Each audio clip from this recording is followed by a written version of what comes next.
اچھا آپ نے یہ دیکھا ہوگا کیونکہ آپ ڈیجیٹل چیریٹی کے اوپر کام کر رہی ہیں، اور یہاں پہ جو ہے وہ ایک تو مانگنے والوں کی تعداد بہت زیادہ بڑھتی جا رہی ہے دن بدن، اور دوسرا جو بھی کوئی این جی او ایڈورٹائز کر رہی ہوتی ہے اپنے خیر کے کاموں کو، اگر ایک سال انہیں 1 ارب روپیہ درکار ہے تو اگلے سال انہیں 2 ارب روپے 4 ارب روپے درکار ہے۔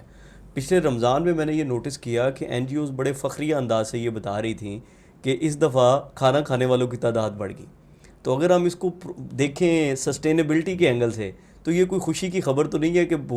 مفت کھانے والوں کی تعداد بڑھ گئی ہے۔ تو آپ کیا سمجھتی ہیں کس طرح سے یہ جو ٹریڈرز ہیں، یہ جو بڑی مارکیٹ کے جو لوگ ہیں، یہ کس طرح سے آپ کے اس کام میں آ سکتے ہیں، اور انہیں آنا چاہیے اور کیوں آنا چاہیے، اس کے اوپر آپ ضرور بات کریں۔ دیکھیں پاکستان میں ایک چیز، ابھی تو خیر اکنامک سٹیبلٹی ہو گیا، یہ نمبر بڑھ گیا، مگر کچھ عرصے پہلے تک جو نمبر تھا وہ تھا جو نسل در نسل غربت کا نمبر تھا۔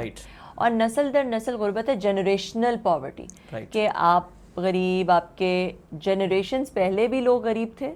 اور آپ کی جو جنریشنز آگے آئیں گی ان میں بھی لوگ غریب ہوں گے، آپ غریب، آپ کا باپ دادا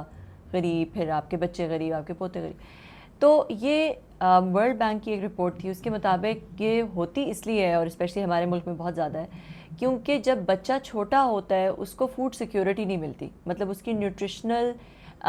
جو سسٹیننس ہے وہ پوری نہیں ہوتی، جس کی وجہ سے اس کی جو ڈیولپمنٹ ہے، اس کی گروتھ ہے، اس کا دماغ ہے،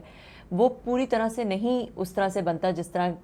کا ایک اس بندے کا بنتا ہے جس کو اس طرح کا ڈس ایڈوانٹیج نہ ملا ہو۔ اس کو سٹنٹڈ گروتھ کہتے ہیں۔ تو ان کی سٹنٹڈ گروتھ ہوتی ہے، پھر ان کی جو ایکسیس ہے ایجوکیشن کی وہ بھی لمیٹڈ ہوتی ہے، تو ان کو وہ تعلیم نہیں ملتی جو کہ اس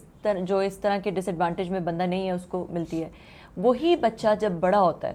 اور جوان ہو جاتا ہے تو وہ ایک ایسے بندے کے ساتھ اس کے لیے کمپیٹ کرنا مشکل ہوتا ہے جو کہ اس طرح کے ڈس ایڈوانٹیج سے نہ گزرا۔ بالکل ٹھیک۔ تو وہ پھر سے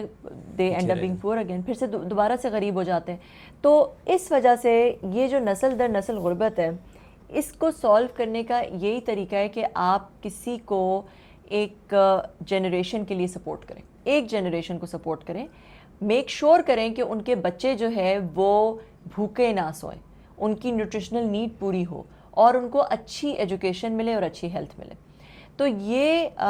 صرف ایک جنریشن کو سپورٹ کی ضرورت ہے، اگلی جنریشن کو سپورٹ کی ضرورت ہی نہیں ہوگی۔ اچھا، ٹیکنالوجی کے تھرو آپ یہ کر سکتے ہیں کہ آپ وہ ڈیٹا گیدر کر سکتے ہیں کہ کون سے ایسے خاندان ہیں جو کہ نسل در نسل غربت میں ڈٹے ہوئے ہیں، ٹھیک ہے؟ تو ان کی اگر آپ شناختی کارڈ نمبرز کے تھرو ان کو ایک ایپ میں ڈال دیں، تو اگر دیکھیں پہلے جو ہمارے پاس ڈیٹا آیا اور جو نمبر آیا تھا وہ تھا 12 ملین ایسی فیملیز ہیں۔ تو وہ 12 ملین جو فیملیز ہیں، اگر ان کو کوئی ایک بندہ ایک فیملی کو بھی اڈاپٹ کر لے، پاکستان کی اتنی بڑی پاپولیشن ہے، 22 کروڑ کی پاپولیشن ہے،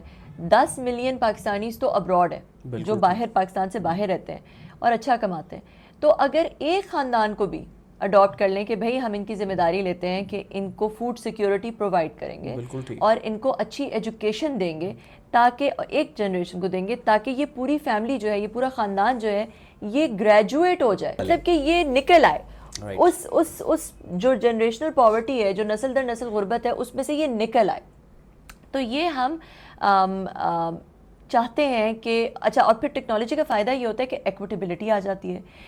شناختی کارڈ کے تھرو آپ دیکھ سکتے ہیں یہ فیملی اڈاپٹ ہوگی، اس فیملی کو راشن کسی نے دے دیا تو آپ کسی اور فیملی کو اڈاپٹ کر لیں، آپ خود بھی ایپ کے تھرو آپ خود بھی جو ہے وہ شناختی کارڈ نمبر ڈال کے کسی فیملی کو ایڈ کر سکتے ہیں جس کو آپ نے اڈاپٹ کرنا ہے، جس کو آپ کو پتہ ہے بہت غریب فیملیز ہیں۔ اگر آپ کو نہیں پتہ تو این جی اوز نے، جیسے الخدمت نے پورے پاکستان سے بہت غریب بیواؤں کو ایڈ کیا ہوا ہے اس کے اندر، تو آپ ان میں سے کسی کو اڈاپٹ کر لیں، آپ ان کی پوری ہسٹری دیکھ سکتے ہیں کہ کس کو کون اڈاپٹیڈ ہے کون نہیں اڈاپٹیڈ۔ تو اس طرح ہم چاہتے ہیں کہ ایک جنریشن کے اندر، یہ پروفٹ صلی اللہ علیہ وسلم کا ماڈل تھا، بالکل مخاطی نظام، ہاں جی، کہ ایک مہاجر فیملی کو ایک انصار فیملی نے اڈاپٹ کر لیا تھا، اور اسی وقت جو پاورٹی ہے وہ سسٹینیبلی ایراڈیکیٹ ختم ہو گئی تھی۔ تو یہی ہم چاہتے ہیں کہ ٹیکنالوجی کے تھرو ایک لارج سکیل پہ ہم پاکستان کے اندر یہ کر سکیں with the help of N G Os. ہماری اس وقت ایپ میں جو ہے وہ تقریباً 100 سے زائد این جی اوز آ گئی ہیں، ایک این جی اوز کی مارکیٹ پلیس ہے، ٹھیک ہے، جیسے اوبر ہے ایک ٹیکسیز کی انڈسٹری میں وہ آ گئی۔ اسی طرح دیکھیں، ہم خود این جی او نہیں ہے، ہم خود جو ہے وہ ایک ٹیکنالوجی پلیٹ فارم ہے جس کے اوپر ساری این جی اوز آ گئی ہیں، وہی غریب لوگوں کو ویریفائی کر کے ڈال بھی رہی ہیں، وہ اپنی کازز بھی ڈال رہی ہیں، اپنے پیکس بھی ڈال رہے ہیں. آپ اس ایپ میں اپنا ایک اکاؤنٹ بنائیں، جیسے فیس بک میں بناتے ہیں، لنکڈ ان میں بناتے ہیں، اوبر میں بناتے ہیں، فوڈ پینڈا میں بناتے ہیں. آپ اپنا ایک اکاؤنٹ بنائیں